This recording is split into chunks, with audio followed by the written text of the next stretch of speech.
Hi everyone, this is a very informal video of a night in the life of an aurora chaser in upstate New York. Yes, it's possible to see the aurora in upstate New York, and I've been successful many times over the past few months. The data is suggesting that there's a moderate chance of northern lights tonight, and so I want to show anyone who clicked on this video what the process of chasing the northern lights is like at a very low latitude of 42 degrees north. So first and foremost, I always keep my tripod in my car because I never know when I'm gonna have to go.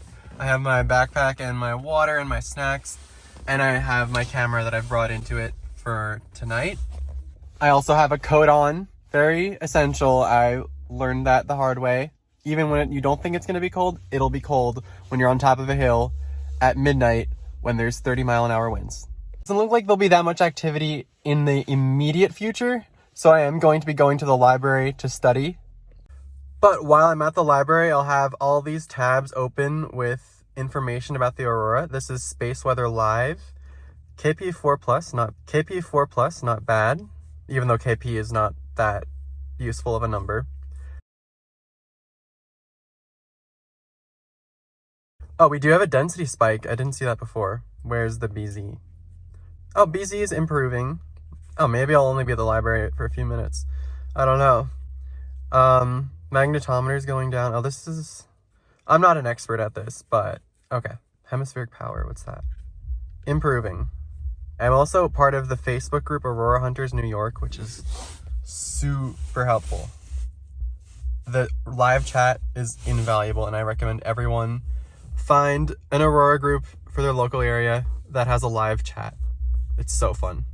I also have the Aurora Live Cam for Quebec, or Abitibi, Quebec, which is directly north of where I live.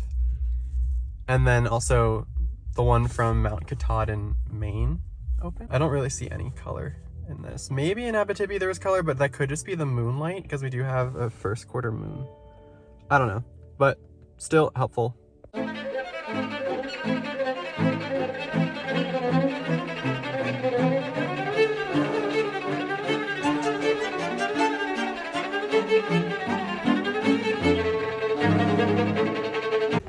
Okay, so it seems like some things in the magnetometer suggest there'll be something in the next 20 minutes. So I'm gonna try to get to my spot 10 minutes away. Hopefully I get there in time and we'll see something. I'm definitely a little bit conflicted because the site that I like to go to is 10 minutes away, but really 15 when you include the walk. And the Northern Lights could start sooner than that. Or I could go to a place that's closer by but has more light pollution. So this is a dilemma I have to face, and I think I'm gonna go to the farther location.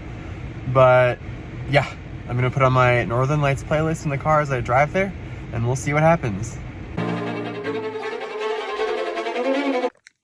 I arrived at my watching location, and according to the live chat and the data, nothing of note has happened. No one has seen it so far in New York State.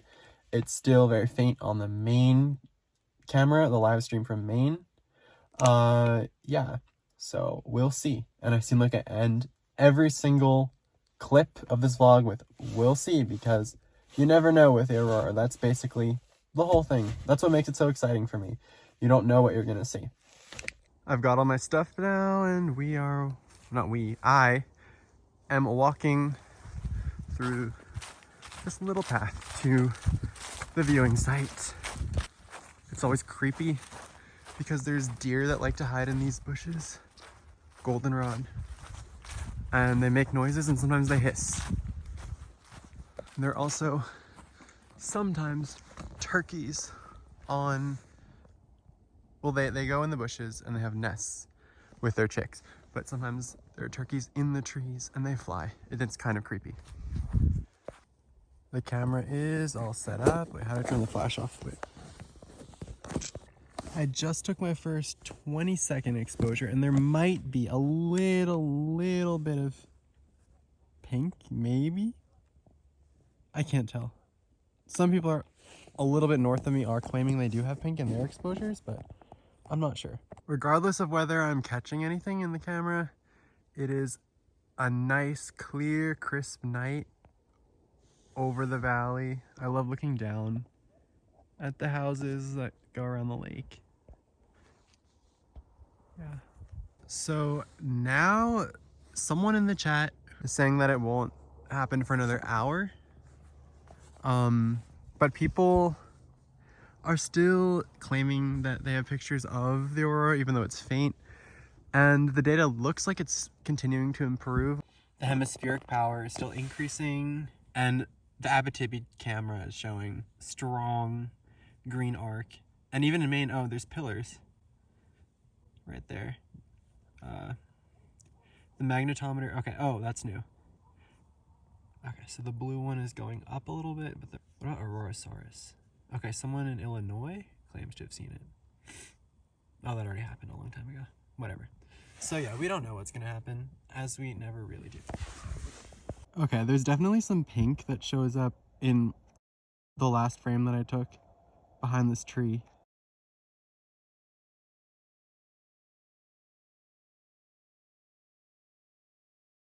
And here's the magnetometer showing the substorm that's happening right now.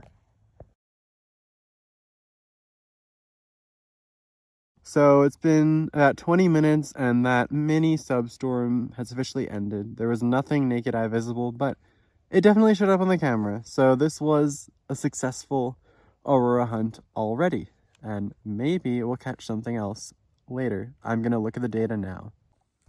Okay, so on the GOES magnetometer, it seems like it's still going down and recharging. So we just got a new update, still going down, so that's good. On the main camera, or whatever, you can see the green arc. It's diffuse, but it's pretty high up. It's above Mount Katahdin in the field of view, and that's usually good for us. Actually, now I'm picking up that green arc. Oh, it doesn't show through the phone looking at the camera, but I'm faintly picking it up, and a lot of people around New York are also reporting it. It's a little bit hard for me to pick up the green arc when it's so low because we have light pollution to our north.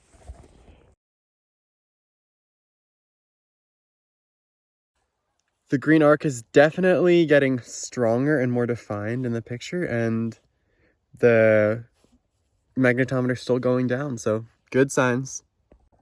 At this point, my worry is these high altitude clouds that are supposed to move in. I hope they stay away. Luckily, they're coming from the south and we're looking in the northern part of the sky, but still, it's a little bit annoying. It could be worse. Not really sure what's happening right now. It seems like the green arc sort of disappeared from my long exposures. I mean, it's faint and there, but it's not growing in intensity. Maybe, yeah, I don't know. It's not growing in intensity. That's all I can say at this moment. The GOES magnetometer is sort of flat. The hemispheric power seems to be pretty steady. Maybe a slight decrease though. The BZ is south and there's a peak north, and I've heard that if it goes north briefly, that's a good thing, but I don't know how true that is, and maybe I misinterpreted what someone said. Yeah. I'm not really sure what's happening. It's pretty cold out right now, and people in the chat predict that there won't be a substorm until 10 or even 11, if they're right. And even if there is a substorm at all. So I am going to be headed back inside because I'm freezing and I don't want the camera to get frost all over it. I love how sparkly the frost is on the ground. Oh wait, it's not showing up in the video. Oh, there it is. Yeah. Oh, it looks better in real life. Oh, there it is. Yeah, it's nice.